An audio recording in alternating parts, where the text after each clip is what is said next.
Welcome once more to Dháre's Dosage. I'm Dháre, and today marks day 4 of our Absolutely Authentic series. And today, I woke up with some joy. I woke up with some joy, joy, joy, joy down in my heart. Where? Down in my heart. Where? Down in my heart. Okay, cut. Was anybody else subject to that Sunday school trauma? Sunday school songs and teachings.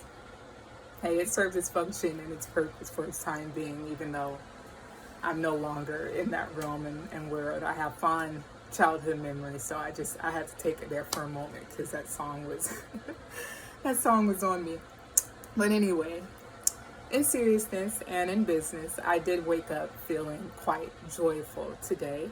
So I thought, what better way to channel that energy and channel that emotion than to speak on the importance of following your joy or your bliss in life, which is I consider just an even more elevated state of joy. Joy could be fleeting, and I consider bliss to be something that's a little more long term and substantial. But joy is definitely worthy of recognition and ought to be heeded.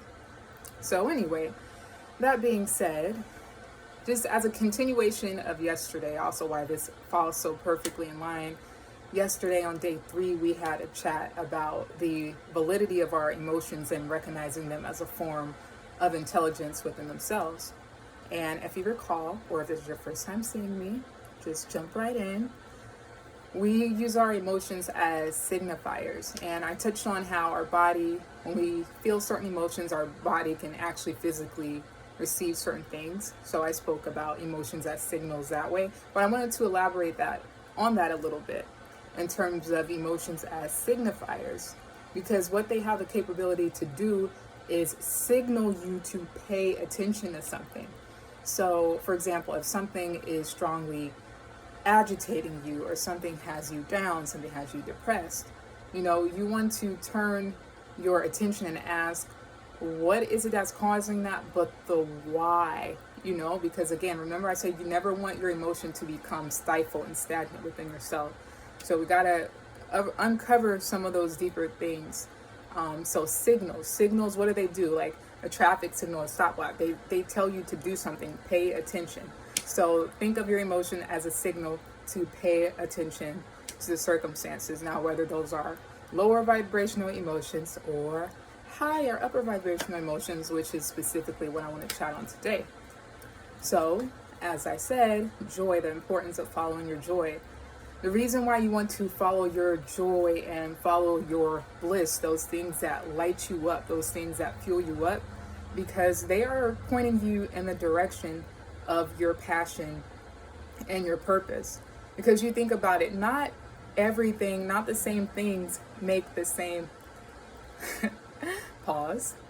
Not everybody gets ignited or joyful over the same things. What makes me happy, what elevates me, may very well be different, and probably is different from what elevates you and makes you feel joyful. So again, I like to use real life examples. So for example, I'm an artist. Yes, this is one of my original pieces in back. It's part of a series. I have a couple other smaller ones as well. But anyway, I painted this during a period of my life. I think it was around 2018, 2019 was a period where I was really, and even prior to that, but I'd say from around 2016 to 18 or so. Time frame doesn't really matter. Anyway, I went through a period where I was really, really going hard in my art and my painting. I was doing art shows.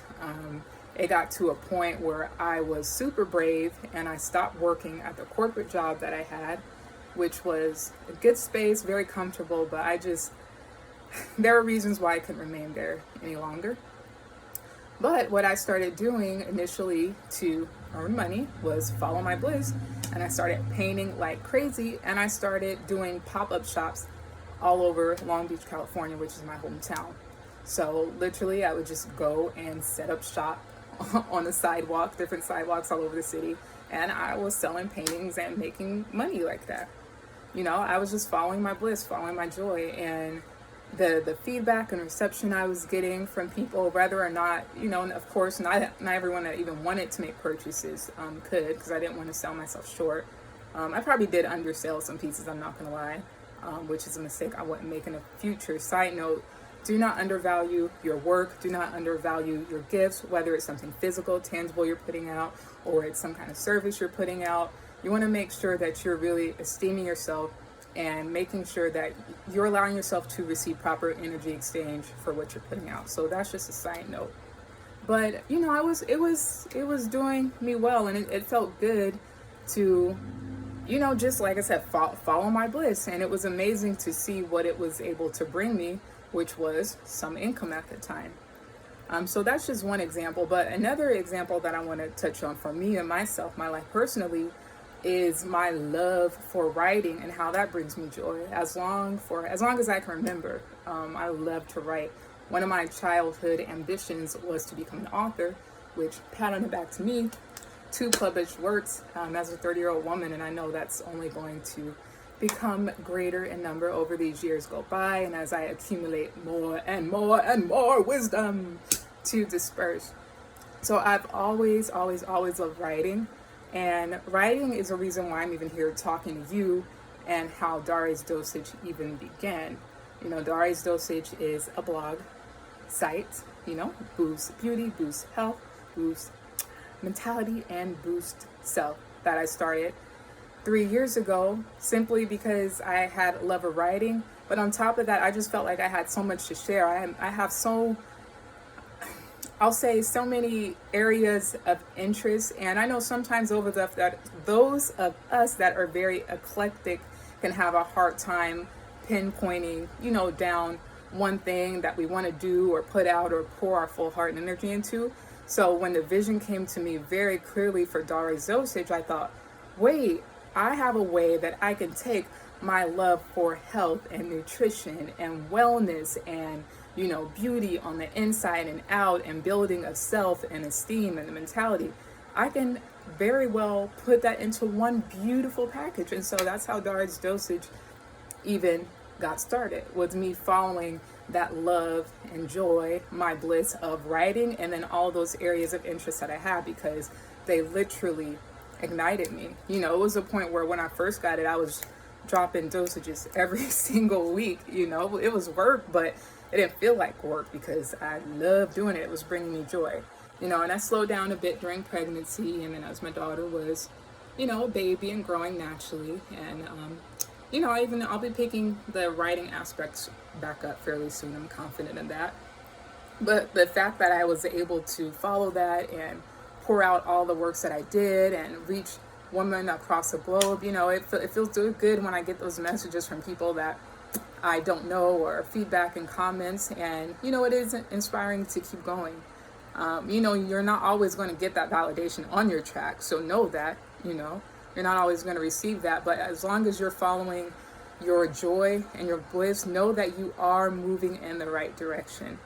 So I'm not going to prolong this extra long today, or ramble, but yeah, I just wanted to hop here on day 4 and let you know that it is okay to follow your joy. Follow your joy. What makes you joyful? Follow your joy.